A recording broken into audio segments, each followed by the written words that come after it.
kita lah. Dan bila kita tanya diri kita sendiri pun, kadang-kadang kita pun terlelap juga. Itu masalah kita tu. Tuan-tuan dan puan-puan dikasihi sekalian, saya ni bercakap kadang-kadang cakap bunyi tu macam ustaz-ustaz juga. Pasal saya belajar pengajian bidang saya, bidang bahasa Arab dan ilmu wahyu di UIA. Kemudian saya sambung master saya, Master of Science in Information Management. Sebab tu tuan-tuan, saya kalau tuan-tuan tengok nama saya yang full dengan title dia, saya juga adalah professional technologist, yang campur-campur dengan ustaz, ya. Jadi campur dengan teknologi, ahli teknologi ni, dia adalah sikit perbezaan dia. Pasal orang sains, orang IT, dia bercakap agak direct sikit tuan-tuan. Ya, dia bukan dia bercakap agak direct. Dunia yang agak direct. Dunia yang objektif, dunia yang saintifik. Kalau bila saya kata lawan kepada cerdik, bila kita tak cerdik, lawan kepada cerdik ialah bodoh. Ada orang dia kata tak baik cakap bodoh. Ya, tak payahlah sebut bodoh, dia kata sebutlah kurang cerdik. Saya kata kurang cerdik memang bukan lawan kepada cerdik. Lawan kepada cerdik memang bodoh. Kita tak ada choice lain.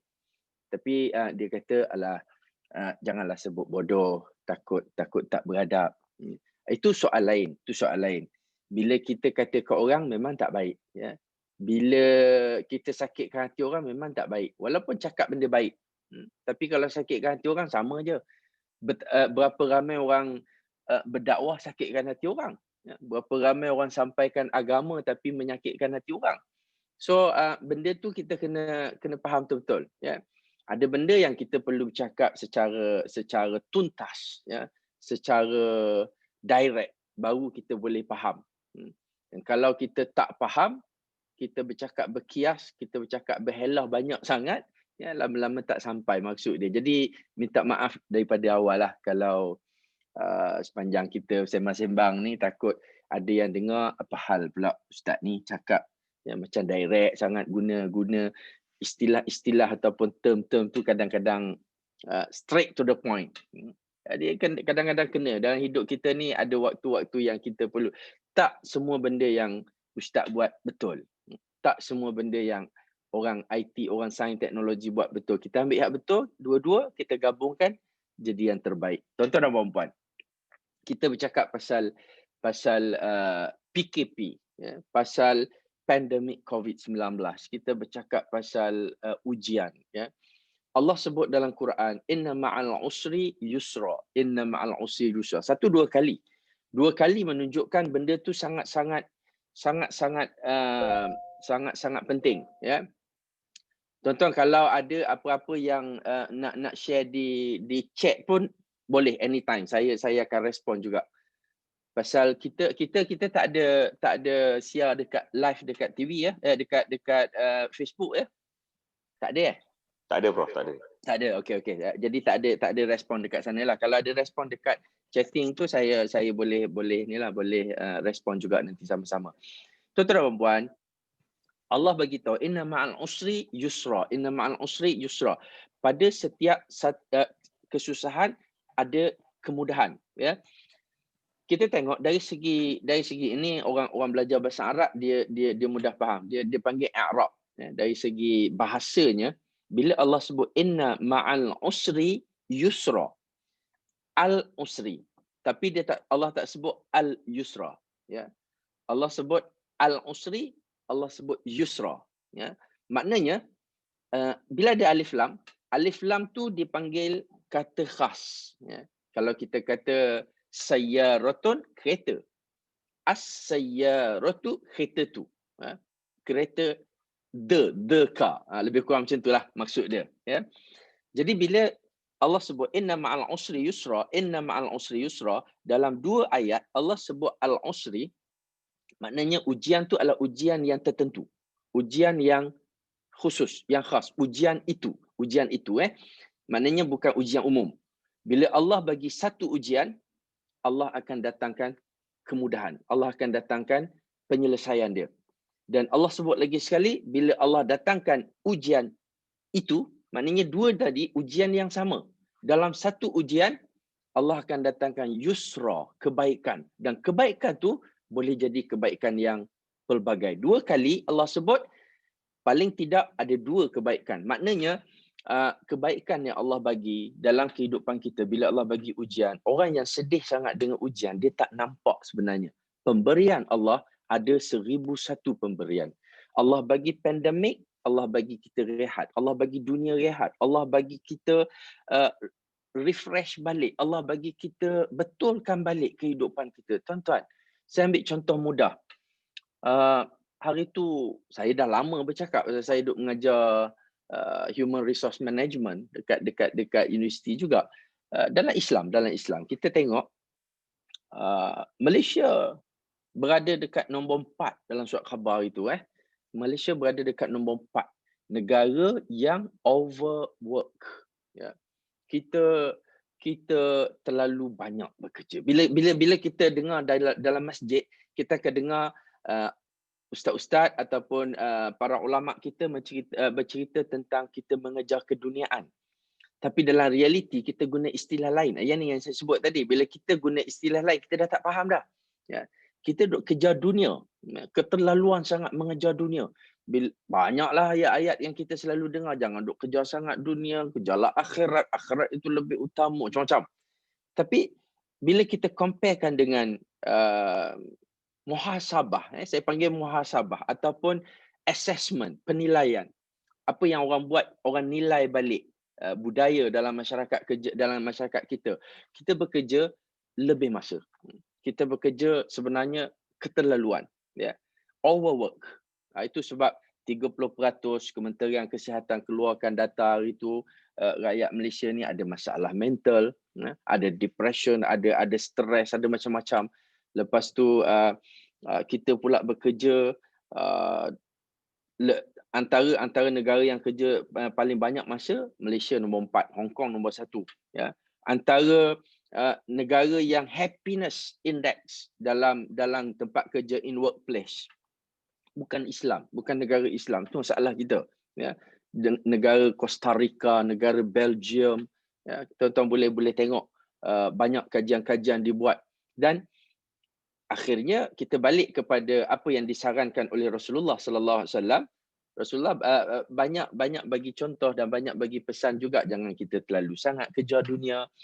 Ayat Quran sendiri pun alhaakumut takatsur hatta zurtumul maqabir. Kita tak perasan tu, tak perasan. Ya. Allah bagi tahu kita akan lalai dengan duduk cari, duduk kejar. Saya kadang-kadang bila saya cakap kita kerja lebih masa, ramai bos-bos marah. Ya. Bos-bos kata, Ustaz tak boleh cakap macam tu. Ya. Kalau cakap macam tu lagi malas pekerja kita. Saya kata, saya tak cakap pasal rajin atau malas. Saya cakap pasal masa. Pembahagian masa kerja. Dan diorang buat kajian pun, dia kata pembahagian kerja. Pembahagian masa kerja tu. Rasulullah SAW hidup, dia kata 1/3 masanya untuk dunia. 1/3 masanya untuk dia dan untuk akhirat, untuk Tuhan. 1/3, bukan untuk akhirat, untuk dia dan Tuhan. 1/3 lagi masanya untuk keluarga dan jiran-jiran. Kita dah tertinggal lah. Dengan jiran-jiran tertinggal, dengan keluarga tertinggal. Pasal kerja dah lebih. Kalau 1/3, kiraan kasar mudah dia 8 jam. Ya. Cantik dah kerja 8 jam tu. Maksimum lah 8 jam. Ini dengan habis waktu tengah jalan, dengan kerja overtime. Saya pergi mana-mana buat kursus pun ada je joke-joke. Saya anggap dia joke pasal masyarakat kita tak berani nak cakap benda ni cara direct. Silat-silat saya je hak duk cakap direct ni. Orang pun marah juga.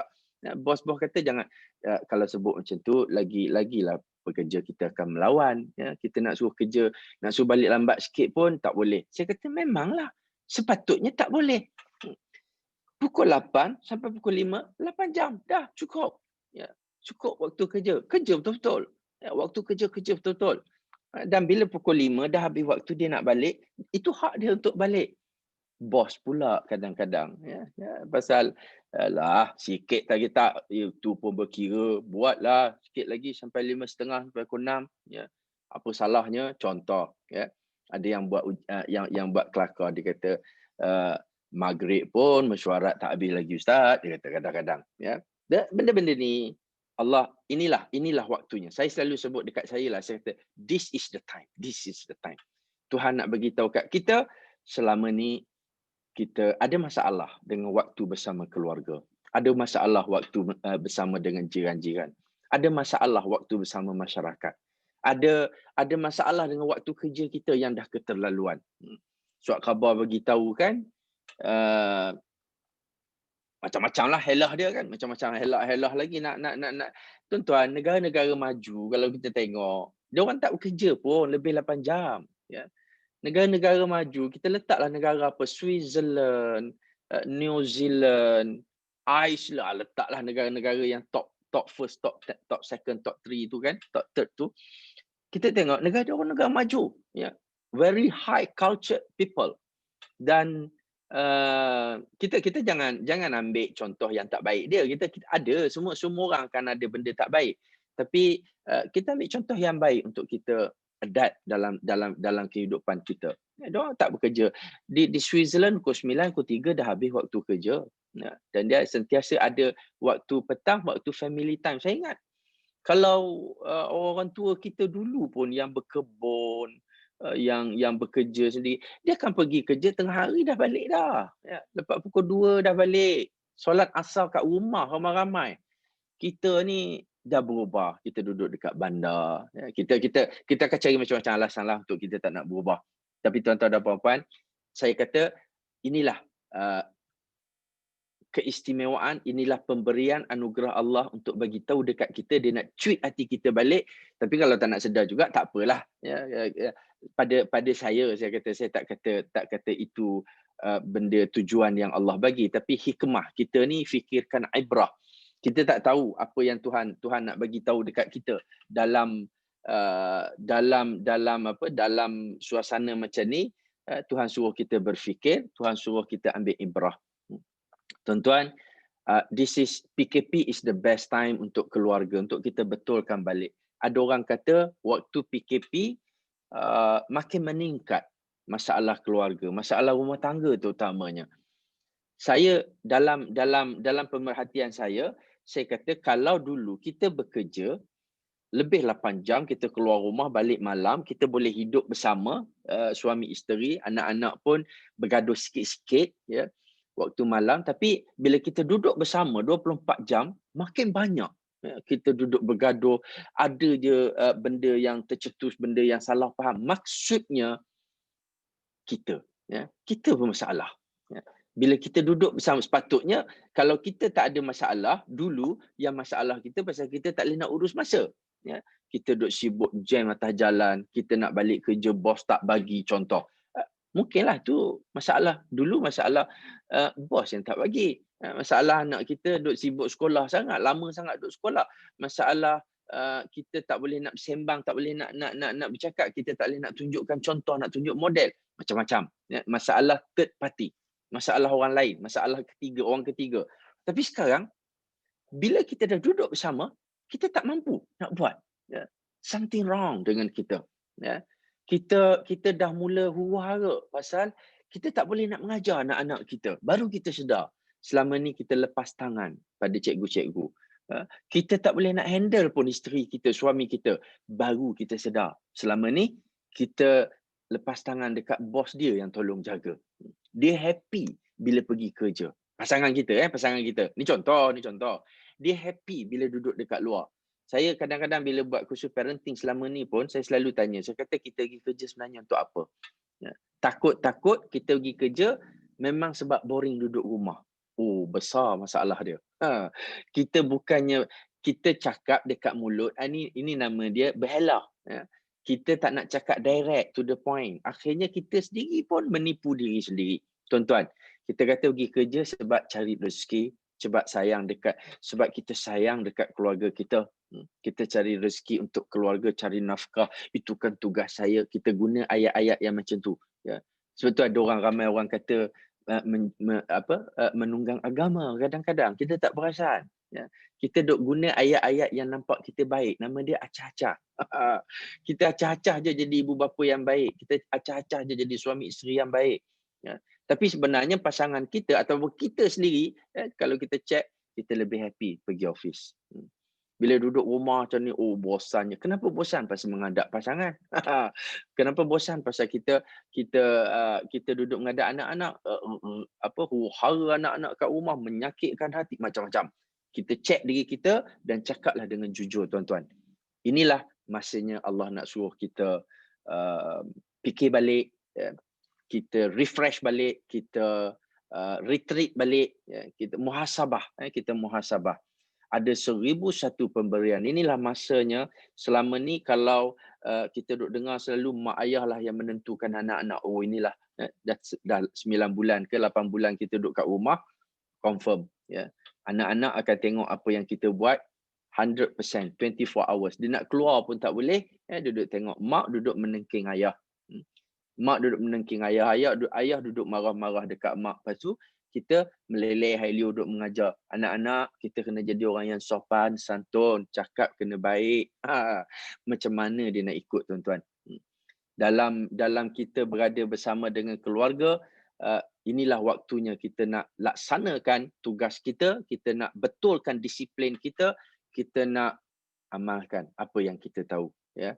Dan dia adalah satu pemberian bagi Allah, daripada Allah untuk kita ambil kesempatan ni, ya. Waktu inilah aku nak jadi suami yang penyayang, waktu inilah aku nak jadi isteri yang taat dekat suami. Boleh ke tak? Sebab selama ni kita duk taat kat bos, ya. Bos kita cukup takut, lewat 1 minit pun kita takut. Tapi bila kita duduk dengan suami, ya, tapi kita bercakap memanglah merata-rata kita bercakap, kita harap-harap bila kita meninggal, til jannah, masuk syurga. Nak masuk syurga kena betul. Dan bukan perlu ilmu banyak sangat pun, yang kita dah tahu pun dah banyak kita tak buat. Tuan-tuan, ini untuk muhasabah diri kita, tuan-tuan. Kita bercakap terhadap kita sendiri. Tuan-tuan jangan dengar saya bercakap, lepas tu tuan-tuan kata, dia ni nak nasihat, nak tegur kita pula dah. Bukan. Saya tak tahu apa yang masalah di orang lain, pasal kita tak tahu apa masalah orang. Ya, kita cakap dengan diri kita betulkan diri kita. Satu ujian COVID-19 datang, ada banyak sebenarnya hikmah, ada banyak sebenarnya kelebihan yang aku patut grab waktu ni, ya. Tak tahu ni habis bila. Tapi kalau 8 bulan tak ada benda improvement dalam diri kita, ya, tak ada duduk sedih, ya, duduk mengeluh sepanjang masa, rugilah kita, tuan-tuan. Kita terikat dengan yang satu. Ya, yang satu tu sabar. Sebab tu Allah sebut sabar sikit, ya. Sabar sikit, syukur lebih banyak. Ramai orang yang tak syukur banyak kali, lebih banyak Tuhan sebut dalam Quran. Banyak orang yang tidak bersyukur, ya. Dan Allah beri macam-macam benda untuk kita syukur, tapi kita duk nampak juga benda yang kita sedih, benda yang kita tak seronok, ya. Lepas tu kita cakaplah, Allah bagi ujian ni untuk mengangkat martabat kita kot, ya. Betul, tapi kita tak nampak di mana ruang-ruang untuk mengangkat martabat kita. Inilah dia, ruang untuk kita mengangkat martabat kita menjadi suami yang lebih, ya, yang lebih bertanggungjawab, menjadi ibu bapa yang lebih yang lebih baik, yang lebih misali kepada anak-anak. Kita nak anak kita solat awal waktu contoh. Tapi sekarang duduk kat rumah, ya. Kita pun tak solat awal waktu, dan kita nak anak kita jadi orang yang soleh. Kita sendiri mana dia punya model dia punya teladan dia, tuan-tuan. Benda ni bukan cakap saja dekat mulut, ya. Saya itu yang bawah tu sebenarnya saya share kata-kata daripada seorang guru saya, ya. Dia kata didiklah redha di hati, bukannya di mulut. Ramai orang duk sebut kat mulut, ya. Kita kena redha, ya. Yalah, kita kena syukur. Redha, syukur, semua bukan di mulut. Dia bukan di mulut, dia di hati. Dan bagaimana kita menghadapi satu-satu ujian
Aku pergi buka gambar nampak ke tadi terselat, tertekan.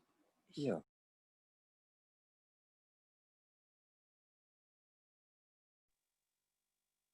Prof tak dengar, Prof.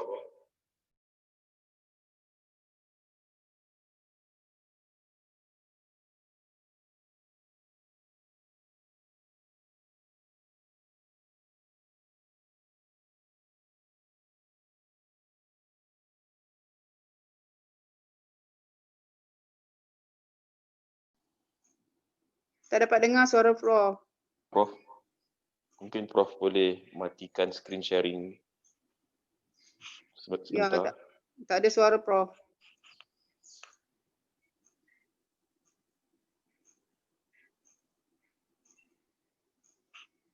Ada problem.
Ada masalah ke suara?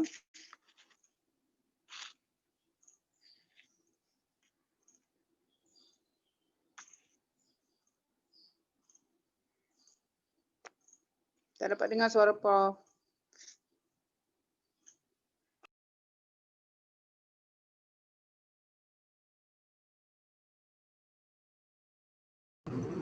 Minta admin call Prof ataupun message dia ke? Mungkin dia tak tahu kot. Ya, sedang diusahakan. Okey, terima kasih.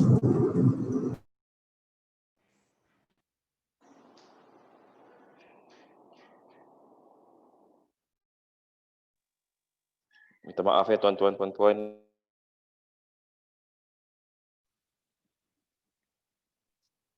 Oh, saya tak tersedar. Yang saya dah terkeluar rupanya. Duk Okey. cakap seorang-seorang rupanya. Welcome back, Prof. Lama ke tadi? Lama? Dah 10 minit Prof. 10 minit?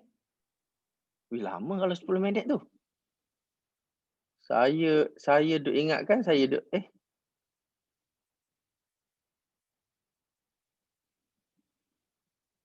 kenapa saya terkeluar lagi ni? Tak, Prof ada. Kita dengar, Prof. Kita nampak Prof ni. Ada? Ada.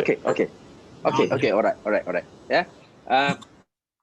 Saya sambung sikit tadi. Saya tak tahu kat mana yang terstop tu, pasal kita duduk mencari muhasabah diri kita lah, mencari hikmah kita. Tuan-tuan dan puan-puan, bila kita bercakap tentang keluarga ni, saya selalu sebut dekat saya lah, saya kata this is the time yang selama ni yang kita sebenarnya dekat mulut kita cakap kita nak sangat. Kita diberi peluang menjadi ibu bapa yang baik, kita diberi peluang menjadi suami isteri yang baik, Tapi banyak halangan-halangan ataupun banyak kita kata cabaran-cabaran yang kadang-kadang kita tak mampu nak ubah. Saya selalu cakap, saya kata kita kerja sebenarnya dah lama lebih masa kat Malaysia ni. Memang tak boleh nak ubah, siapa-siapa tak boleh nak ubah. Ya. Saya bercakap dengan kawan-kawan dekat Kementerian Sumber Manusia pun duk sembang, kita buat kelakar macam tu lah. Ya, dia kata betul lah Prof. Ya. Bila kita buat comparison, kita buat perbandingan dengan negara-negara maju, malu kita, dia kata. Ya. Tapi itulah macam mana kita nak buat, susah juga tu, dia kata. memang ada halangan, ada batasan dia. Sekarang kita yang kontrol masa kita, dan saya selalu doa, saya kata lepas PKP ni ada banyaklah perubahan dalam masyarakat kita, dalam budaya kita yang kita sendiri boleh bergantung, boleh menyokong kita untuk perubahan kita juga. Sebab kita nak berubah kadang-kadang, tapi ada banyak yang disebabkan budaya kita kena tolak ansur lah, kita kena orang Cina kata man. Pasal apa? Pasal aku nak banyak masa untuk keluarga, tapi memang kerja kita sampai pukul 5, kadang-kadang pukul 5.30, kadang-kadang pukul 6 ya. Dah kalau dah bos buat meeting, kita duduk dalam meeting sampai pukul 6.30, nak kata apa? Kenalah duduk juga, balik jam pula 2 jam. Ini benda-benda yang kita kata mungkin kita tak boleh nak elak, mungkin jadi third party punya ataupun pihak ketiga punya masalah. Tapi kalau dah duduk di rumah tak boleh buat juga, memang confirm lah masalah kita. Tuan-tuan dan puan-puan, saya share sikit lagi. Kalau saya masuk keluar lah supaya tidak berlaku macam tadi, takut lama sangat. Tuan-tuan dan puan-puan, bila kita diuji dengan COVID-19, saya suka gambar ni pasal mudah, tak payah kita semualah, tak payah baca semua. Bila kita diuji COVID-19, kita terkejut, kita berada dalam fear zone, ketakutan. Tapi tuan-tuan, jangan lama sangat duduk dalam fear zone, kita move on, learning zone, banyak benda belajar ni benda learning zone ni yang kita duduk, yang saya duduk cuit sikit-sikit ni, learning zone, nama dia learning zone muhasabah. Ya, kita belajar, barulah kita tahu bila duduk dengan anak-anak ni, kita kena faham anak-anak, tuan-tuan. Ya, anak-anak kita duduk universiti, sekarang duduk kat rumah, kita sendiri pun bukan tak faham, kita faham kadang-kadang, kita tahu, kita pun dulu pernah duduk kampus. Macam mana campus life? Kita nak suruh dia duduk rumah, jadi ikut macam jadi rumah. Ikut jadi rumah. Tapi dia, anak kita tu pelajar universiti, dia ada campus life, nama dia. Campus life, kita tahulah. Campus life, kita kena ada toleransi sikit lah. Campus life ni, kita zaman dulu pun, pukul 12 tak tidur lagi. Pukul 1, pukul 2 buat assignment. Ya, contoh. Jadi, mungkin bila duduk rumah ni, anak kita tuan-tuan, pukul 1, pukul 2, dia tengah bersembang lagi dengan kawan-kawan dia. Kira dalam Zoom ke, dalam Meet ke, dalam apa, tengah bersembang dengan kawan-kawan dia. Kita, apa ni, dah lewat malam.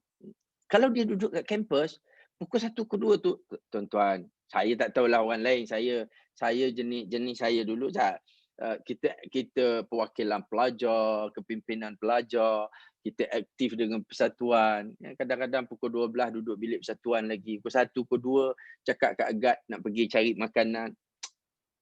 Assignment tak siap lagi. Macam-macam. Jadi tuan-tuan dan puan-puan, kadang-kadang anak kita berkurung dalam bilik, duduk buat assignment. Dia cuba bayangkan dia sedang berada di asrama. Dia memang full time student. Anak-anak kita yang sekolah, dia nak jumpa dengan kawan-kawan dia ada dunia dia, dan kita nak kontrol supaya dia ikut macam rumah kita, pasal kita tidak memahami. Ini learning zone. Kita harapnya kita akan jadi mak dengan ayah yang lebih memahami selepas daripada kita keluar daripada ujian yang Allah bagi ni, zone ujian yang Allah bagi. Dan tuan-tuan dan puan-puan, kita move on kepada growth zone. Kita move on, kita berubah, dan hopefully kita jadi lebih baik. Kita akan jadi lebih baik. Lepas ni jadi mak dengan ayah lebih baik, kita akan jadi suami isteri lebih baik, lebih memahami. Ya. Barulah bila duduk 24 jam dengan suami, baru tahu perangai suami. Ya. Suami ni pukul 10, dia keluar juga daripada rumah. Ya. Dia nak pergi minum dengan kawan katanya. Walaupun dia di kedai dapat berdua-duaan saja pun, satu meja, dia nak pergi minum kat kedai. Kita pun marah. Ya. Abang dah duduk rumah, minum je lah yang saya buat. Kadang-kadang kita tersalah faham. Orang lelaki, dia ada fitrah dia. ya. Dia memang ada keperluan dia yang kita perlu faham.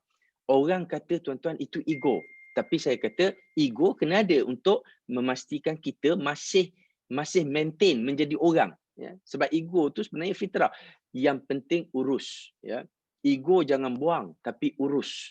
Ego ni ilmu dan iman yang jaga. Fitrah, ilmu dan iman ni. Tuan-tuan dan puan-puan, harap-harap ni ringkasan dia ni, kita perubahan minda dan budaya berlakulah dalam saya tak kata ini saja yang kita boleh ambil pengajaran, bukan. Banyak luas kita boleh bermuhasabah, cuma skop kita peranan tuan-tuan, peranan ibu bapa dan guru, kita nak konon-kononnya kita selalu duk sebut keluarga jannah, keluarga sunnah, keluarga bahagia, keluarga misali, baiti jannati, kan? Ya, ni peranan kita selama ni kita tertinggal, tuan-tuan. Kita jadi ibu bapa yang sepatutnya pandai mengajar anak-anak. Tapi selama ni kita lepas tangan dekat guru-guru.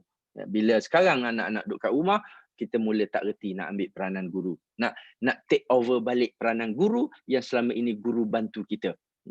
Dan guru-guru pun, kalau kita guru pun ada juga, ya, mungkin selama ni kita tak pandai nak mengajar. Kalau anak-anak murid kita tak ada kat depan, dah kita kena pandai belajar pula dah. Kena pandai meet juga, kena pandai Zoom, Teams lah, macam-macam, ya. Ini peranan kita. Dan saya daripada dulu yang saya bercakap, tuan-tuan, peranan kita kalaupun kita hantar anak kita ke sekolah, biarlah share. Jangan lepas habis 100% kat cikgu. At least.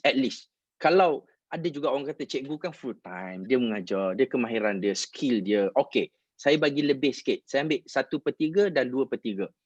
Tapi macam konsep bagi wasiat lah, kan. Kita tak boleh bagi habis wasiat. Kita kena ada portion tu. Portion untuk yang hakiki tu kena ada. So, kalau kita kita bagi amanah tu pada guru untuk mengajar anak murid anak kita, kita jangan bagi 100%, kita bagi 2/3 je. 1/3 kekal jadi hak kita. So 30%, lebih kurang 33% lah. Yang tu 67%. Jadi kita masih jadi cikgu kepada anak-anak kita 30%. Cuba bayangkan sekarang anak-anak kita tak lagi sekolah, 30% full masih berjalan. Dan cikgu-cikgu mungkin tak boleh nak laksanakan 100% sekarang. Cikgu-cikgu mungkin laksanakan separuh, 35%. Contoh, 35% campur kita 30, masih lagi banyak. Progres pembelajaran anak-anak kita masih berjalan. Tuan-tuan, ada yang nak bercakap ke apa ke? Saya okey je sebenarnya. Kalau ada apa-apa nak mencelah boleh, bila-bila masa. Tuan-tuan dan puan-puan, hikmah COVID-19 kita hidup cara sihat. Sekarang baru kita nampak kita nak belajar macam-macam cara kesihatan. Ya. Kita basuh tangan betul-betul. Ya.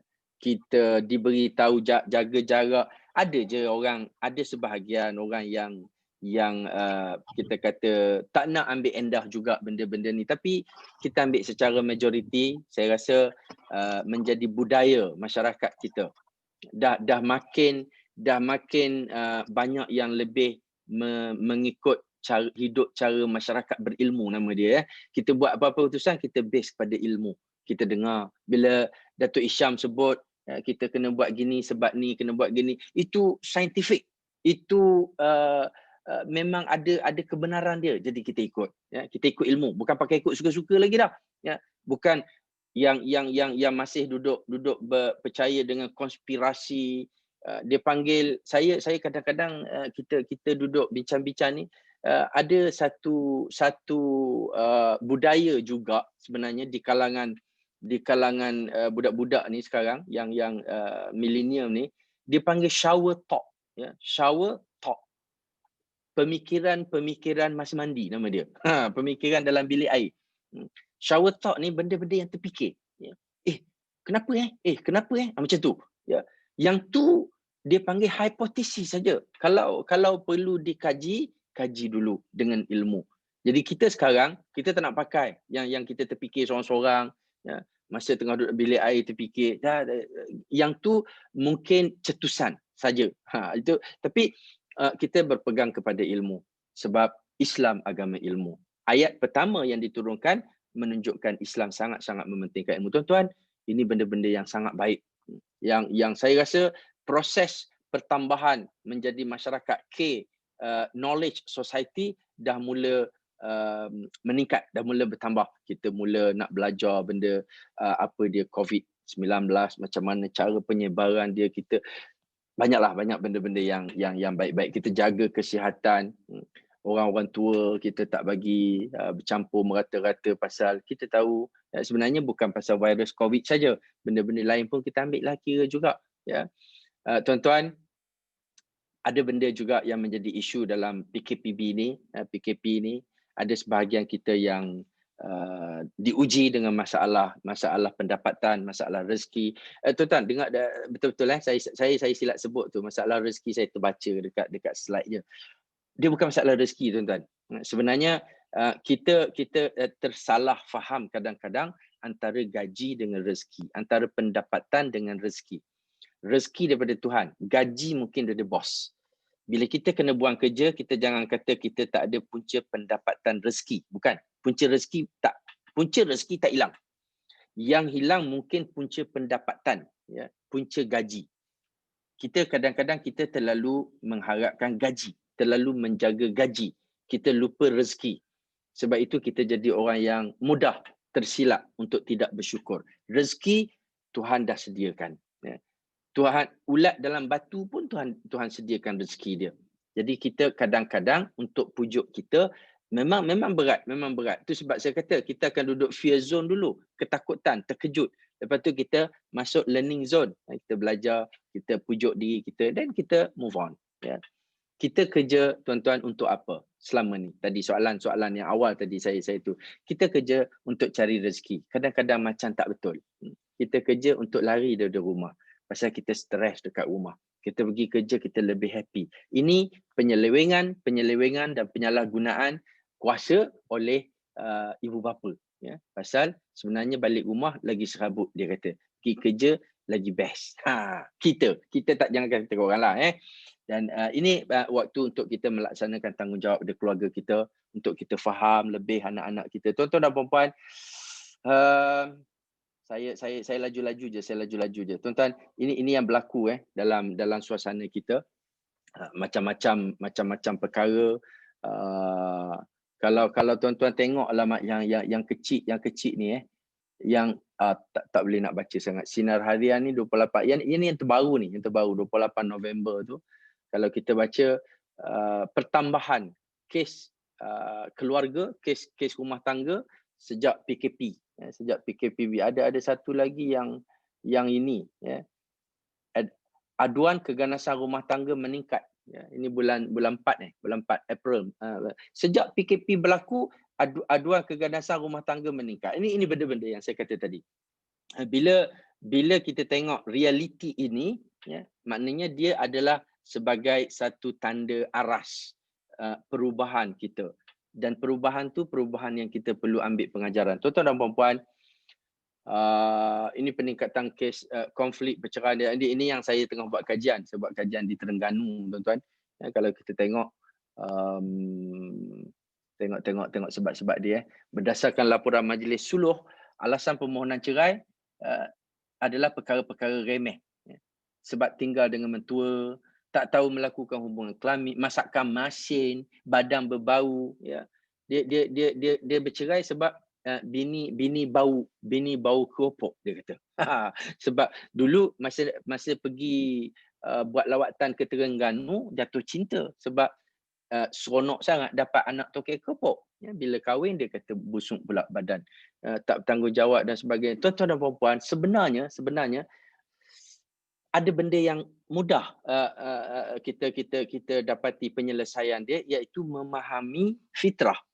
Dan ini yang kita nak faham sikit-sikit lah. Tuan-tuan dan puan-puan, bila kita nak buat baiti jannati ni, kita nak buat rumah kita, syurga kita, saya selalu sebut baiti jannati, baiti fil jannah. Ya. Rumah kita kat dunia sekarang macam syurga kita. Jangan salah faham. Ada orang dia kata, oh, bila rumah jadi syurga, tak kena dosa pahala dah ke semua benda buat? Bukan. Kebahagiaan. Kita tengok kebahagiaan. Ya. Rumah kita bahagia. Macam hidup di syurga. Di dunia. Tapi rumah kita juga ada di syurga nanti.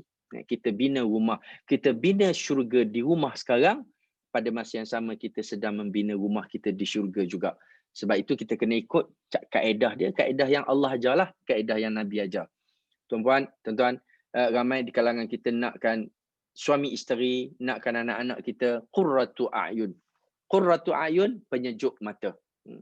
Dan kita nak bina rumah di syurga, nak bina syurga kita jadi nak bina syurga di rumah dan nak bina rumah di syurga, kita kena ada ilmu dan kita kena ada iman, kita kena beramal. Sebab kalau setakat tahu saja, ilmu ada tapi tak buat, tak beramal, tak jadi juga. Ya, kalau beriman tapi semalam saya dapat satu ungkapan yang seronok juga dengar. Dia kata tahu dan mahu. Tahu dan mahu. Tahu tapi tak mahu. Dia tak nak, dia tak jadi juga. Ya, dia tak beramal, tak buat. Ya. Nak buat tapi tak tahu, tak boleh juga. Dia kena ada dua-dua. Ya, dia kena ada dua-dua. Tuan-tuan, dan benda ni, ilmu ni berpandukan Quran dan hadis. Ya, kita rujuklah Quran dan hadis supaya usaha kita menjadikan syurga di rumah kita tu biar selari dengan membina rumah di syurga juga. Sebab itu kita kena ikut dan kena taat Allah Subhanahu Wa Taala dan Rasulullah. Ini supaya kita dapat bina syurga di rumah dan bina rumah di syurga Allah. Sampai hilang dah tulisan dia. Tuan-tuan dan puan-puan, yang penting bila kita hidup bersama, saya skip apa yang kita perlu share sikit-sikit je tuan-tuan. Kalau ada suami isteri ni lagi bagus ni, pasal kita nak cerita sikit pasal nak tweet sikit ya, sentuh sikit sebelum kita sentuh tentang anak-anak juga ya. Kisahnya tentang tafahum yang kita duk sebut tadi pasal remeh-remeh, masalah suami tak bertanggungjawab. Isteri lah yang cakap tu. Suami kata dia buat tanggungjawab ya. Isteri yang tuduh. Isteri busuk, suami pula yang tuduh. Kita hidup salah menyalahkan satu sama lain. Tapi kalau kita hidup saling faham memahami satu sama lain, yang tu lebih cantik tuan-tuan. Fahami fitrah pasangan, hidup kita indah berkekalan ya. Sebab dalam apa yang disebut oleh ulama kita, dia kata kalau dalam kaedah kita membina hubungan yang baik, dia bermula dengan ta'aruf. Ta'aruf, berkenalan, saling kenal mengenal. Saya yakin tak ada masalah, suami dengan isteri memang saling kenal mengenal. Tapi pergi stage yang kedua, tafahum. Tafahum, saling faham memahami. Yang ni dah masuk arah suka sikit ya, dah masuk susah sikit ni. Kadang-kadang kita banyak benda berlaku dalam hidup kita, di rumah kita salah faham tuan-tuan. Banyak salah faham ya. Banyak yang berlaku tu benda kecil, benda yang tak ada masalah, salah apa pun ya, tapi pasal kita salah faham, dia akan merebak membesar, akhirnya dia jadi satu benda yang boleh jadi bawa kepada kesalahan. Contoh, mula-mula kita rasa isteri kita tak hormat kita. Tapi isteri ni bila dia merajuk, dia memang buat perangai-perangai merajuk dia. Dan perangai-perangai merajuk ni kadang-kadang dibaca oleh suami, oleh lelaki sebagai melawan.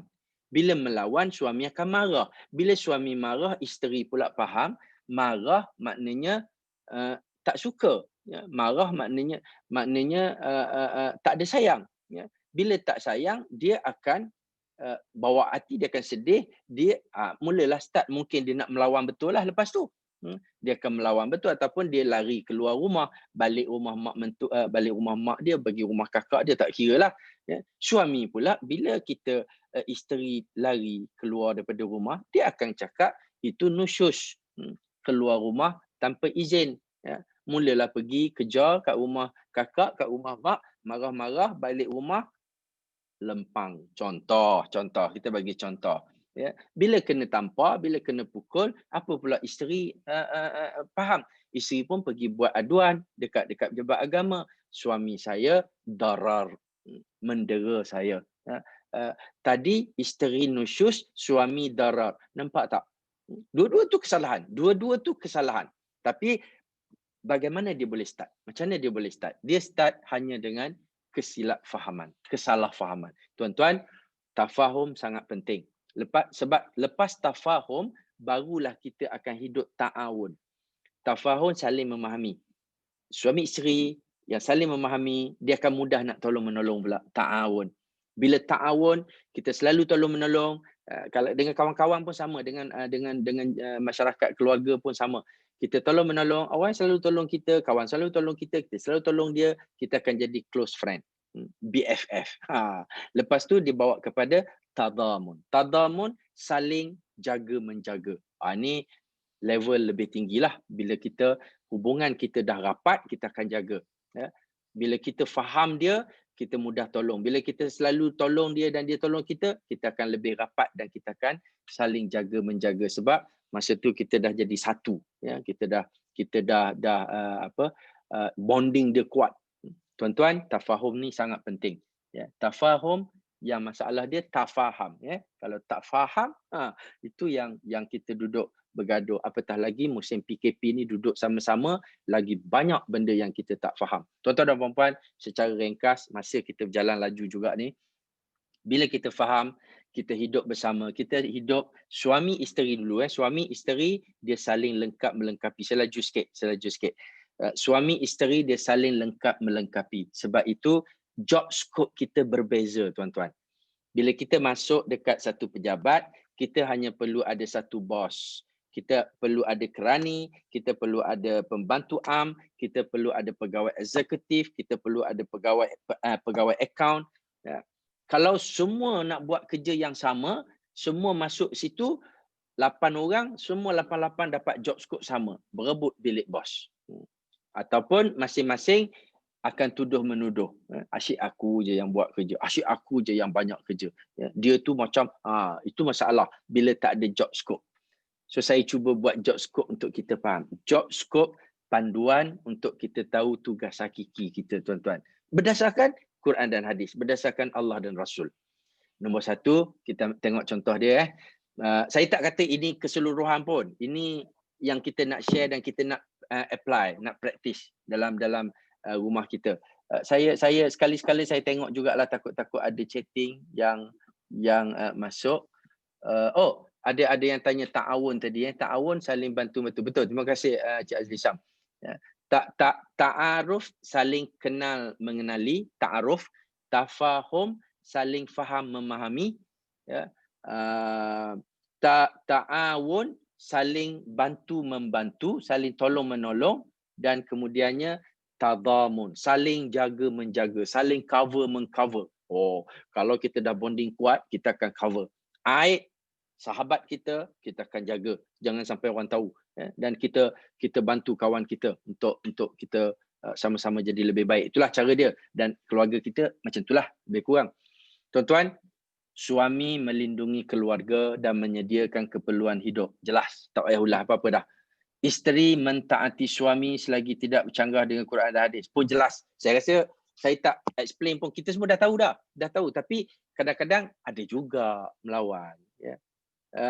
Kena ke taat suami kalau saya kata suami suruh apa? Suami tak bagi saya nak masak nasi lemak. Dia suruh saya masak bihun. Tidak bercanggah dengan Quran dan hadis. So kena taat. Tapi nampak macam mudah.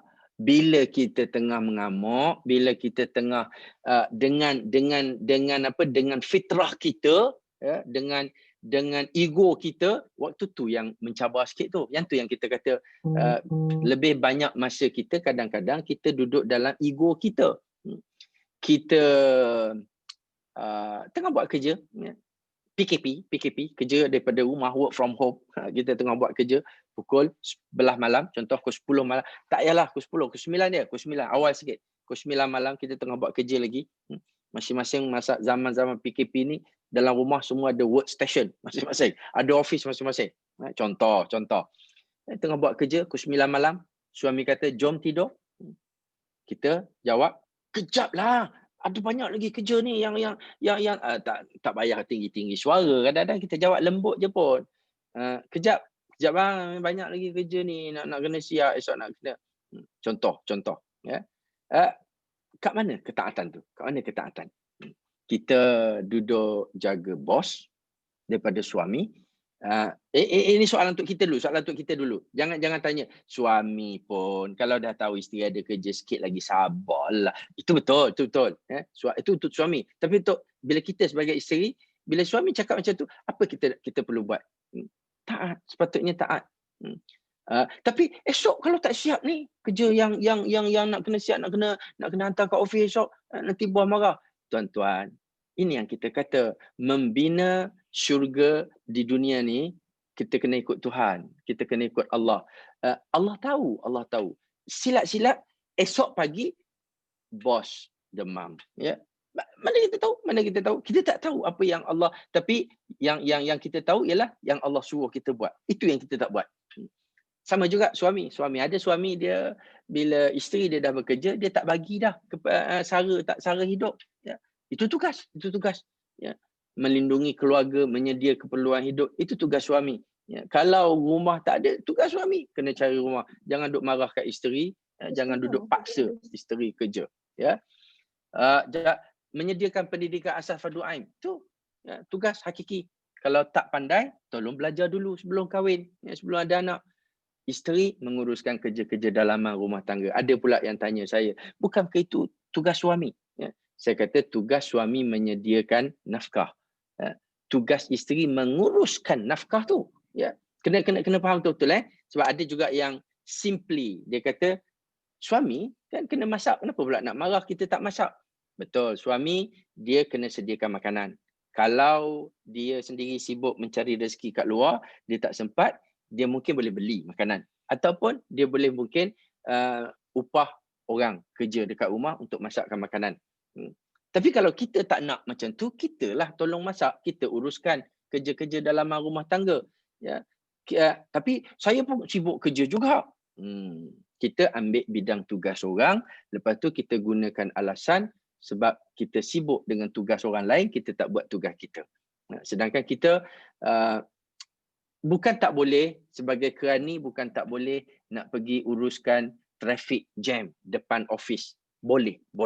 Nak bantu boleh kalau polis trafik tak marah lah. Tapi siapkan surat dekat dalam office, itu kerja hakiki. Jangan cakap kat bos, saya duk sibuk hari ni 1 hari jaga traffic jam. Ya. So surat tak sempat siap. Yang tu bos nak marah. Tuan-tuan dan puan-puan, job scope ni tugas hakiki nama dia. Suami menguruskan rumah tangga dengan hikmah dan rahmah. Suami jangan suka keras sangat. Tegas lain, keras. Jangan keras sangat. Kita hikmah dan rahmah. Suami tak romantik, tolong belajar jadi romantik dulu. Ramai je yang cakap, saya ni jenis tak romantik Ustaz. Okey, kalau kita tak boleh berubah untuk in character, kita nak laksanakan tanggungjawab kita jangan marahlah kat suami, kat isteri kita pun. Kita nak isteri kita cantik, contoh, ya. Isteri kita jawab juga, dia kata alah dah tua-tua memanglah, dah glebes sana glebes sini. Jangan marahlah, ya. Tapi kadang-kadang tu pasal kita tak jaga, ya. Boleh jadi juga yang menguruskan rumah tangga dengan kena belajar, yang menguruskan kecantikan pun kena belajar, kena jaga, yang sediakan pendidikan asas fardu ain kena bertanggungjawab, yang uruskan kerja cantik tuan-tuan, buat kerja masing-masing, lepas tu tolong saling bantu-membantu, itu tak ada masalah. Tapi tak payah bergaduh pasal kita ada jelas job scope kita. Didik akhlak isteri dengan penuh hikmah, yang isteri pula bentuk akhlak anak-anak dengan penuh hikmah cantik. Ya, kita ada circle kita, ya. Kita didik isteri didik anak. Masa cukup lah. Kalau dua-dua duk bergaduh, abang didiklah anak juga. Betul, bukan tak betul. Tapi kita didik isteri didik anak. Kalau ayah ni didik anak-anak dia bagus tapi dia tak didik isteri, itu dia tertinggal tugas hakiki dia. Kasih sayang dekat isteri supaya isteri boleh kongsi kasih sayang dekat anak-anak. Kadang-kadang isteri tak duduk marah-marah dekat anak sebab dia kena marah dekat suami, ya. Dia sendiri tak cukup kasih sayang, macam mana dia nak kongsi kasih sayang dengan anak-anak? Tuan-tuan, jaga anak isteri beribadah dan jauhi maksiat, itu tugas suami. Tak jaga, dayus nama dia. Jaga kehormatan diri dan nama suami. Ya, ini lebih mudah. Ini lebih mudah. Ya. Sayangi isteri. Suami tolong sayang isteri. Bila sayang isteri, sayang cara isteri. Sayang cara isteri. Sebab kadang-kadang kita sayang. Orang yang kita sayang tu tak perasan pun kita sayang. Sebab kita sayang cara kita. Tuan-tuan, kita kena sayang cara yang isteri kita rasa disayangi. Sama juga kita menghormati ibu bapa, biar ibu bapa rasa dihormati. Ya. Sebab kita hormat, kita tak jarang anak kata saya memang benci kat mak ayah saya. Jarang-jarang jumpa anak macam tu. Dia kata dia hormat. Tapi bila kita sembang sama-sama ibu bapa, ramai juga ibu bapa yang cakap, oh anak-anak sekarang tak reti kan nak hormat mak ayah. Ada juga yang cakap macam tu. Kenapa? Titik tu tak berjumpa. Tuan-tuan, sebab anak-anak hormat cara dia. Dia hormat cara anime. Dia hormat cara PUBG. Itu masalah dia. Ya. Dia hormat bukan tak hormat. Bila dia bercakap dengan dia nak berhubung dengan mak ayah, dia akan bagi mesej. Contohnya, mak ayah ada depan mata. Kenapa kau tak cakap? Ya. Kenapa kena hantar mesej? Dia dunia dia, zaman dia, mesej lebih cepat daripada bercakap. Contoh. Ini benda-benda yang kadang-kadang berlaku salah faham. Ya. Bila kita hormat orang tua, kita tak bagi orang tua tu rasa dihormati. Kita sayang isteri, kita sayang. Ramai orang lelaki mengaku sayang. Siapa tak sayang bini? Woi, dia kata. Tapi isteri rasa dipinggirkan, rasa terbiar. Sebab apa? Sebab cara isteri nak disayangi itu berbeza. Tuan-tuan dan puan-puan, ni saya tak sempat nak share panjang-panjang ni. Ini cerita dalam buku Mars and Venus, tuan-tuan. Tapi saya buat ringkasan. Macam mana kita nak bina baiti jannati? Secara ringkas, tuan-tuan dan puan-puan, isteri menghormati, suami menyayangi. Jom kita start. Pasal susah ni nak start dekat masa PKP, susah pasal dia perlukan terus 24 jam komitmen kita. Dan memang memang akan berlakulah waktu-waktu yang tak berapa naik turun dia tu akan ada. Itu kita kena toleransi. Tuan-tuan, isteri sebagai isteri tolong set dalam diri kita, aku nak jadi isteri yang menghormati suami. Whatever reason, aku nak hormat dia. Aku nak buat macam Aisyah buat dekat Rasulullah. Aisyah dia cara panggil Rasulullah pun dia panggil panggilan hormat. Dia panggil ya Rasulullah. Dia hormat. Kita isteri panggil suami, panggillah panggilan hormat, abang, cantik. Ya. Orang tua kita diajar abang. Walaupun suami muda pun dia panggil abang tau. Orang tua kita abang. Suami sayang. Sayang dia panggil isteri dia ayang. Ya. Rasulullah panggil Aisyah ya Humaira. Budak pink. Ya. Baby lah. Budak pink ni, budak warna pink baby lah. Rasulullah panggil Aisyah baby. Ya. Aisyah panggil Rasulullah ya Rasulullah. Ataupun Habi. Bolehlah. Habi tu. Kita panggil, kadang-kadang Rasulullah panggil Aisyah, ya Aish. Ya. Wahai kehidupanku. Kita panggil my other half. Betul lah tu. Pasal orang perempuan ni bila kita panggil macam tu, panggilan sayang-sayang. Ya. Ayang, Anja, ya. Intan. Ya. Orang perempuan pula, Intan tu berdebahaga. Sebab tu kita panggil Intan. Orang perempuan, isteri dia panggil suami dia payung. Ada orang tanya saya, dia kata, kenapa kita ada istilah Intan payung? Intan payung ni, dia macam sayang dengan abang lah. Intan panggil ke isteri panggil ke suami dia payung. Kalau try buat sekali, Intan payung. Ada orang kata, kenapa payung? Sebab payung ni dia menjaga kita. Dan sebab itu budak-budak muda sekarang dia kata jangan kata abang tak payung. Payung ni dia kena jaga, dia kena melindungi isteri dia. Tuan-tuan, hormat. Aisyah bila dia terasa hati dengan Rasulullah, dia juga perempuan manusia biasa, dia akan ada waktu-waktu dia tunjuk muka. Ada muka dia berubah tapi dia tak lama, tuan-tuan. Ini Aisyah. Dia terasa hati tapi dia tak buat muka lama, dia tak buat perangai lama, tak macam kita. Kadang-kadang kita nak ikut Aisyah. Aisyah pun merajuk kat Rasulullah kan, tapi kita merajuk sampai 14 hari. Aisyah dia merajuk sekejap je. Dan Rasulullah pula, bagaimana Rasulullah sayang ke Aisyah, romantiknya Rasulullah. Bila Aisyah merajuk, Rasulullah akan pujuk. Ya. Rasulullah tak biarkan Aisyah sendiri jadi elok sendiri ataupun datang minta maaf. Tak. Rasulullah pergi minta maaf. Ini cara orang lelaki bila nak jadi suami yang baik, suami misali. Ya, lepas ni isteri kita merajuk, kita kena take charge. Ya. Pergi kat isteri yang abang minta maaf yang walaupun terang-terang dia buat salah. Contoh ini fitrah. Orang perempuan bila suami dia datang tunjukkan kasih sayang, tunjukkan care, masa tu juga dia akan minta maaf juga dekat kita. Ayang lah yang minta maaf dekat abang. Ayang yang buat salah tadi, sorry bang. Cantik. Hidup kita dengan cara memahami fitrah masing-masing. Tuan-tuan, Fatimah contoh rumah tangga yang kita kata baiti jannati ni, Fatimah fokus kerja dia di rumah untuk keluarga. Ali fokus kerja dia keluar cari nafkah, cari rezeki. Ali bekerja. Rasulullah pernah sebut, wahai Ali, keluarlah kamu mencari rezeki. Wahai Fatimah, duduklah kamu di rumah. Ini contoh model kita kata. Kita tak boleh nak ikut 100%, kita cuba ikut yang terbaik, yang sebaiknya. Ya. Fatimah, bila Ali cakap apa-apa dalam sejarah, Fatimah tak pernah menentang. Fatimah tak pernah protes. Fatimah tak pernah melawan. Tuan-tuan, kalau siapa-siapa yang isteri nak ikut Fatimah, nak bina baiti jannati, inilah perempuan yang mencairkan hati Ali. Sampai mati, Ali tidak berkahwin dua. Ali kahwin dengan Fatimah seorang je. Sampailah Fatimah wafat. Ya. Walaupun dalam masyarakat dan kalangan sahabat masa tu ramai yang kahwin lebih daripada satu sebab nak menjaga masalah orang perempuan. Satu kali Ali datang balik, Ali nak keluar rumah, Ali cakap dekat Fatimah, besok abang nak keluar daripada Madinah, outstation, ya, lebih kurang macam itulah. Tapi abang tak sempat, abang rasa abang tak bawa Fatimah sama. Fatimah pun senyum. Okey bang. Senyum. Ya, tak melawan. Ali ni punyalah romantik, suami yang romantik. Suami romantik, suami yang memahami isteri, dia bukan dengar isteri dia cakap. Dia tengok cara isteri dia cakap. Tuan-tuan, ya, ini orang lelaki kalau nak jadi suami yang memahami orang perempuan, memahami isteri, memahami fitrah orang perempuan, susah.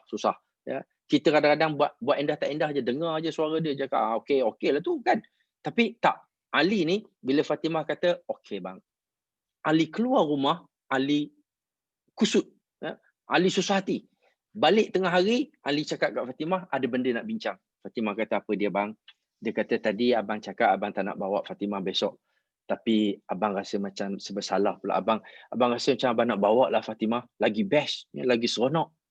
Apa pendapat kamu Fatimah? Fatimah kata, tadi abang tak nak bawa saya happy. Ya. Hari ni, petang ni, tengah hari ni abang balik, abang cakap abang nak bawa saya lagi happy. Orang perempuan kita kena faham, dia happy dia ada 1000 lapisan. Ya. Benci dia pun ada 1000 lapisan. Dia kadang-kadang dia benci, dia kata bencilah.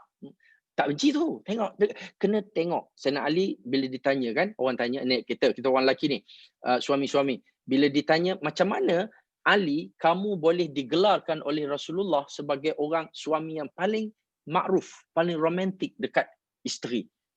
Ali kata salah satunya bila kamu bercakap dengan isterimu jangan dengar kata-katanya tapi tengok cara dia berkata-kata. Wah ni susah. Suami macam ni suami yang sangat-sangat ambil berat. Silap-silap kalau orang nampak kita bila kita cakap dengan isteri kita tengok, kita perhati betul-betul, fokus, tengok gerak-geri dia, body language dia, ya. Kawan-kawan lain lah yang tengok, geng takut bini rupanya. Macam-macam. Sebab apa? Sebab lembut dengan isteri, romantik dengan isteri. Kadang-kadang orang salah faham. Saya biar je kalau orang kata geng takut bini pun. Sebab kalau nak join boleh, geng ikut Nabi nama dia. Ya? Ini yang Nabi ajar pada kita. Dengan isteri kena makruf, romantik, caring, lebih sikit. Ya? Bukan lebih sikit, memang kita kena buat lebih pasal kita tak ada sifat tu. Romantik tu tak ada pada orang lelaki. Sebab itu kena lebih sikit baru ada. Bila dia cakap dengan isteri, jangan dengar kata-katanya. Yang ayang suka tak kalau abang beli hadiah ni dekat ayang? Sukalah. Tak payah beli. Ya? Sebab kita tengok muka dia. Bila dia cakap sukalah, dia tengok kat lain. Ya? Mulut muncung. Ya? Contoh. kadang orang perempuan ni dia lebih banyak clue dekat badan. Itu dalam buku Mars and Venus dia tulis. Banyak buku-buku psikologi yang saya baca lebih kurang benda yang diceritakan. Nak hidup bahagia, nak rasa kebahagiaan kalau macam di syurga, syurga tu kita ambil bahagialah. Kalau nak bahagia dalam hubungan, kita kena faham.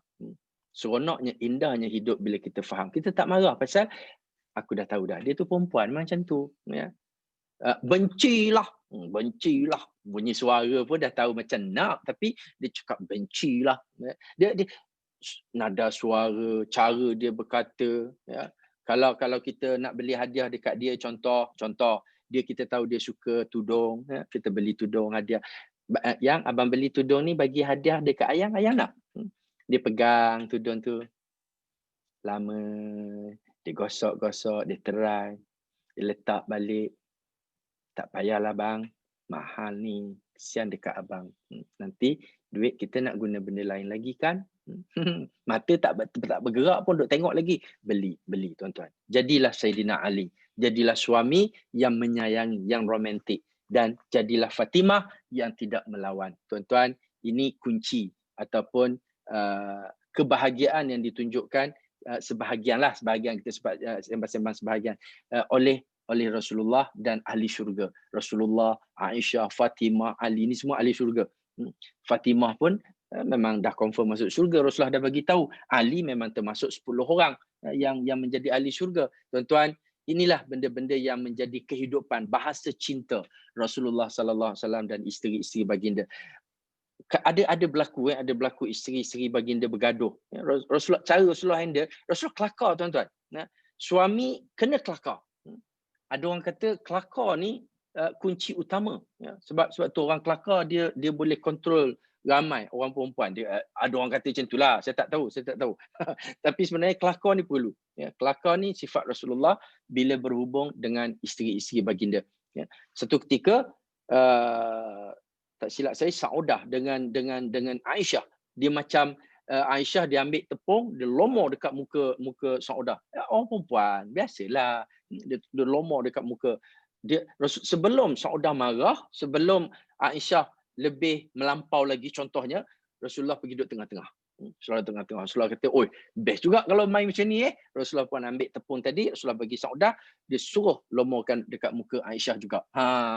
Dia kadang-kadang nak selesaikan masalah ni dengan orang perempuan, dia bukan perlu solution, tapi dia perlukan bentuk-bentuk macam tadilah yang lebih dekat dengan hati dan emosi, ya. Orang perempuan dia lebih dekat emosi. Saya tak sempat nak cerita semua, tapi sebab ringkasan dia, tuan-tuan, suami kita dia lebih banyak IQ. Jadi jangan kadang-kadang kita terasa sangat suami kita dia lebih logik, ya. Isteri kita dia lebih beremosi, ya. Kadang-kadang tak logik, orang lelaki kata. Ni titik tengah tu yang kita nak cari penyelesaian dia, tuan-tuan. Ya, orang lelaki kuat fizikal, dia tak kuat spiritual. Orang perempuan, isteri, dia kuat spiritual, fizikal dia tak kuat. Nak angkat tong gas dia tak berapa kuat, tapi dia jaga baby, bangun malam dia kuat, dia sayang, cukup tinggi kasih sayang dia. Orang lelaki kita marah suami, ya. Abang ni mau bangun pukul 2 sekali pun dah bising. Dia tak berapa kuat spiritual dia, kesian kat dia. Tapi waktu baiki bumbung rumah, dia naik, dia panjat sebab dia fizik. Cantik tuan-tuan. Kalau kita tengok ni, Allah aturkan kita, kalau kita faham, saling lengkap melengkapi. Orang lelaki sempoi, orang perempuan detail. Kalau dua-dua detail, wara rumah kita. Dua-dua sempoi sangat, bersepah rumah kita. Orang perempuan, orang lelaki rasional, orang perempuan emosional. Orang lelaki sebab tu tegas dengan anak, ayah. Kasih sayang dengan anak, mak. Cantik, bagi-bagi supaya saling lengkap. Bukan saya kata tak ada langsung, tapi dia lebih dominan, tuan-tuan. Kalau kita faham, kita boleh tackle pasangan kita. Orang lelaki dia cakap lisan lebih banyak. Jangan tengok sangat body language dia. Dia kadang-kadang dia kata boleh je. Ya, boleh lah tu, mana boleh lah. Tapi isteri kadang-kadang ya ke boleh cakap macam tu. Cakaplah elok-elok kan. Ya, tapi kalau suami, abang happy ke hari ni? Happy lah, kenapa pula? Ya, maknanya dia happy, Ya. Tapi kalau orang perempuan, dia kadang-kadang dia salah faham, ya. Cakap happy pun macam nak marah. Sebab dia tak ada masalah dengan body language dia. Ya. Orang lelaki kalau dia bercakap dengan kita, dia nak jawapan, tuan-tuan. Puan-puan, ya, puan-puan Orang lelaki, suami, kalau dia cakap dengan kita, dia nak jawapan. So kalau kita tak ada jawapan, diam. Jangan tambah-tambah. Orang perempuan, bila dia cakap dengan kita, dia nak perhatian. Kadang-kadang tak perlu bagi jawapan pun. Ini kebijaksanaan nama dia. Macam mana kita nak tackle pasangan kita supaya rumah tangga kita menjadi jannah. Jannah. Kebahagiaan hidup kita. Orang lelaki suka dihormati. Kalau kita hormat, kita menang perempuan. Orang lelaki, orang perempuan pula, kita care dia, kita menang. Sebab tu ramai perempuan cair. Ada yang kata minat dekat lelaki Bangladesh. Sebab lelaki Bangladesh ni dia care, dia ayat-ayat manis. Itu yang cair tu. Kita kena lawan. Kita jangan jadi orang yang tak romantik, tuan-tuan, suami-suami. Jadi romantik untuk suami isteri kita, dan masa PKP inilah waktu yang paling sesuai. Kita train diri kita, camp bukan sebulan tapi 8 bulan. Harap-harap selepas PKP kita lebih memahami dan lebih seronok hidup bersama. Orang perempuan jaga kecantikan sebab lelaki suka perempuan cantik. Orang lelaki jaga keromantikan pasal orang perempuan suka lelaki romantik. Orang lelaki, tuan-tuan, kalau ayat-ayat orang lelaki, perbincangan orang lelaki, dia tak ada benda lain. Dia PKP tak ada kerja lain, beranak lah bini dia kata. Itu bahasa orang lelaki. Orang perempuan dia kata bila PKP dapatlah duduk sama dengan suami. Lain. Dia nak happy, duduk sama, suami ada kat rumah, suami jaga, masak sama-sama, sembang sama-sama. Dia nak kepada sensual. Tapi orang lelaki ni dia fikir benda lain. Jangan marah, dua-dua tu keperluan. Tuan-tuan dan puan-puan, kadang-kadang perkara remeh bagi suami, fokus bagi isteri, perkara menggembirakan suami, kadang-kadang menyedihkan isteri, kita kena faham. Dan ada benda-benda yang sama kadang-kadang, benda yang berlaku tu serupa, benda yang satu berlaku tapi difahami oleh suami dan isteri secara berbeza. Tuan-tuan dan puan-puan, jadilah sepasang kasut, sentiasa beriringan. Walaupun tak pernah bersama, destinasinya sama. Duduk dalam rumah baik-baik. Kita jadi sepasang kasut lain-lain. Laki lain, perempuan lain. Setia dengan posisi, saling melengkapi. Tak payah dengki-dengki. Tugas hakiki dah bagi dah tadi. Tak pernah bertukar ganti walaupun semakin usang. Allah, salah hija. Walaupun semakin usang. Mentang orang Terengganu saya ni. Tak pernah bertukar ganti. Tak pernah. Teruskan. Sabar dan syukur dengan peranan masing-masing. Satu hilang, satu lagi tak bermakna. Tak pernah memijak atau menendang sama-sama. Itu kalau tertendang, bukan kasut yang tendang, kaki. Itu kecuaian kita. Satu di depan, satu ke belakang. Tapi tak pernah meninggalkan. Tuan-tuan, jom ambillah sempena PKP ni, kita hidup bersama suami isteri secara lebih memahami antara satu sama lain. Dan dengan anak-anak, tuan-tuan, saya tak sempat ni nak share sebab dah 10.30 dah pun. Mudah-mudahanlah kalau ada masa bila-bila kita dapat sama-sama lagi, mungkin kita share macam mana kita memahami anak-anak pula. Dan kalau pun anak-anak pula nak memahami ibu bapa pun sama juga, kita nak hidup bersama. Orang tua kena faham orang muda kena faham orang tua. Kadang-kadang kita nak diorang faham kita, tapi kita sendiri tak faham dia. Samalah macam kita nak sangat masuk syurga. Semua orang nak masuk syurga, tapi tak nak mati. Itu masalah. Kita nak anak kita jadi baik, tapi kita tak nak buat benda yang menjadikan anak kita baik. Tuan-tuan dan puan-puan, tak sempat nak share. Ini cara-cara, ini kaedah-kaedah, ini cara nak memahami dari segi umur anak-anak, jantina anak-anak, hierarki anak-anak. Kadang-kadang semudah je mak ni dia marah dekat anak yang kedua dia. Abang boleh tak jadi macam Abang Long? Tak boleh, tuan-tuan. Sebab Abang dan Abang Long dari segi emosinya dia ada persaingan antara dua. Sebab anak nombor 2 ni psikologi dia keluar je dia dengki dah. Dia start dengki. Kenapa ada budak tu dulu? Dan dia start bersaing. Bila dia start bersaing, kita kadang-kadang salahkan dia, kita kalahkan dia. Kalau yang anak sulung mengalah, anak sulung hilang kepimpinan. Kalau anak nombor 2 mengalah, dia asyik memberontak melawan abang sulung dia. Tuan-tuan, ini benda-benda yang dari segi warna fizikal tu ada macam-macam. Minta maaf, minta ampun, masa dah terlebih. Kalau kita lebih memahami ni, kita akan lebih mudah faham, tackle, tenang. Bila tenang, itu syurga. Itu bahagia tu. Faham, tackle, menang. Kita tak payah nak sedih-sedih, kita tak payah nak susah hati hidup dalam dunia, dalam rumah kita. Ada anak-anak yang ada pasangan suami isteri yang kita perlu faham dan kita perlu hidup bersama. Tuan-tuan dan puan-puan, saya yang ni dah habis dah rasa ni. Banyak lagi rupanya. Minta maaf Prof, ada soalan Prof dekat ruangan. Ada. Saya pun baru nak pergi. Saya nak stop dah kat situ. Okey, baik. Soalan saya rasa kita stop lah kat situ dulu, dan kalau ada apa-apa boleh berhubung dengan saya selepas ni, mana-mana yang kita boleh sama-sama manfaatkan. Prof, tadamun antara pasangan, bagaimana nak slow talk pada pasangan supaya suami menjadi leader dalam rumah tangga? Syukran. Kita nak tadamun kan, kita nak tadamun, tapi kita kena start dengan ta'aruf, tafahum, ta'awun, tadamun. Dia tak ada soalan tau. Dia tak ada itu saya kata kadang-kadang kita nak masuk syurga, tapi nak sampai masuk syurga dia kena mati.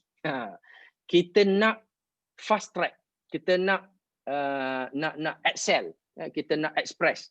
Dia kena ikut tangga dia. Tuan-tuan, puan-puan, terutama Puan Zurina yang tanya ni, macam mana nak supaya suami kita tadamun, suami kita jaga kita, suami kita protect kita, suami kita cover kita, pasal kita dah jadi sebahagian hidup dia.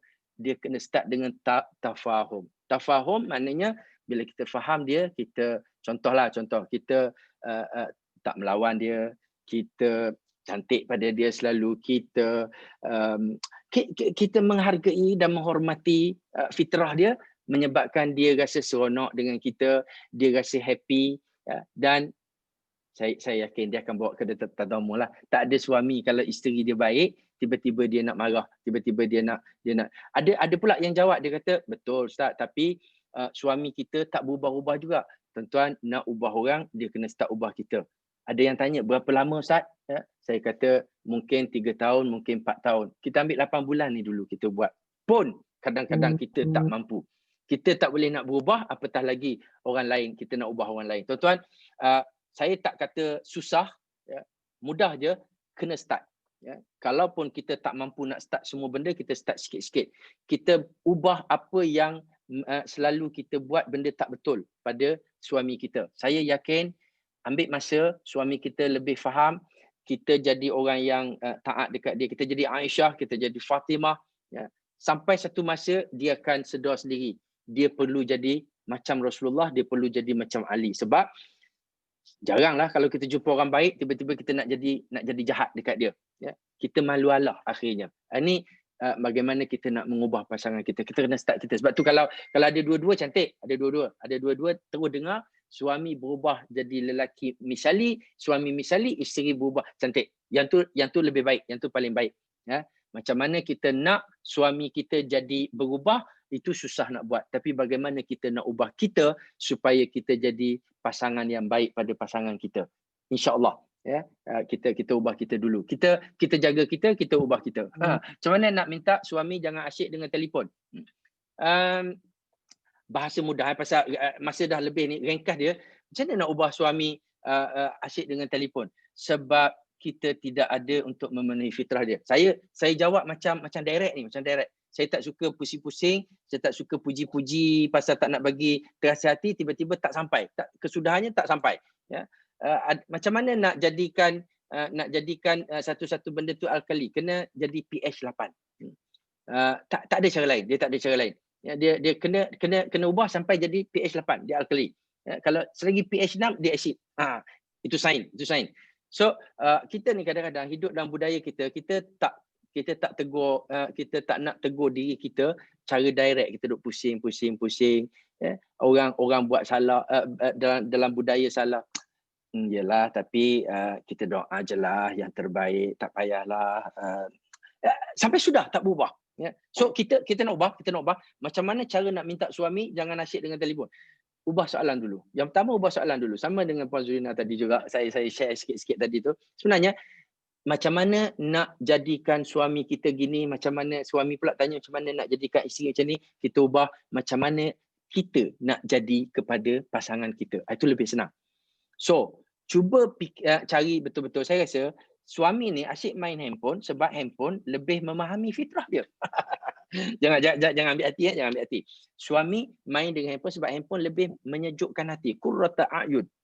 Dan kita sekarang kita dah faham macam mana kita nak teka suami kita, kita challenge diri kita supaya kita jadi lebih baik daripada telefon tu. Ya. Ada yang kata bestnya jadi handphone, suami asyik belek je. Sebab kita tak best. Ya, ini kita cakap dengan kita. Saya bukan cakap dekat Puan Siti Zaitun saya cakap dekat saya sendiri. Bila sama juga kalau suami pun dia akan tanya, macam mana nak suruh isteri hormat dekat kita asyik melawan je pasal kita tak best. Dia boleh hormat bos. Ya, dia boleh hormat bos, dia boleh sebab bos bagi gaji. Kenapa kita tak boleh bagi suatu benda yang dia suka juga, ya. Ada banyak benda yang kita boleh buat untuk menggembirakan pasangan kita. Tuan-tuan, memang betul. Kalau suami dengar, tolong faham suami asyik dengan telefon, isteri stres. Sebab saya tak sempat tadi nak cerita panjang. Orang perempuan ni, isteri kita, dia seronok kalau kita duduk bersama dengan dia dan kita duduk sentiasa ada bersama dengan dia dan kita mengambil berat tentang dia. Ya.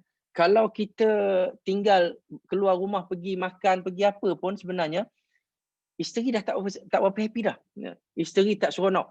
Ya. Suami kadang-kadang dia keluar, dia main badminton, dia keluar jumpa kawan-kawan, lepak-lepak, dia seronok. Itu sebab saya kata, benda yang kita seronok kadang-kadang menyedihkan isteri kita.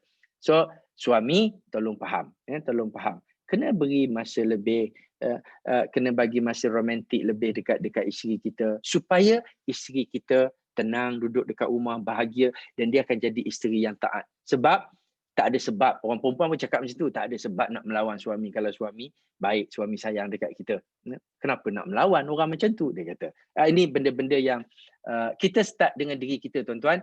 Kalau kita nak ubah orang, kita kena start ubah kita supaya kita jadi inspirasi kepada orang tu untuk berubah sama. Wallahualam. Minta ampun, minta maaf pasal saya rasa masa dah terlebih banyak sangat.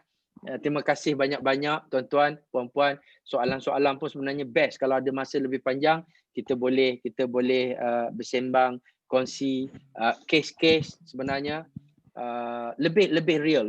Banyak kes-kes yang berlaku sebenarnya benda simple. Tapi kita duduk sedih, kita tak take action.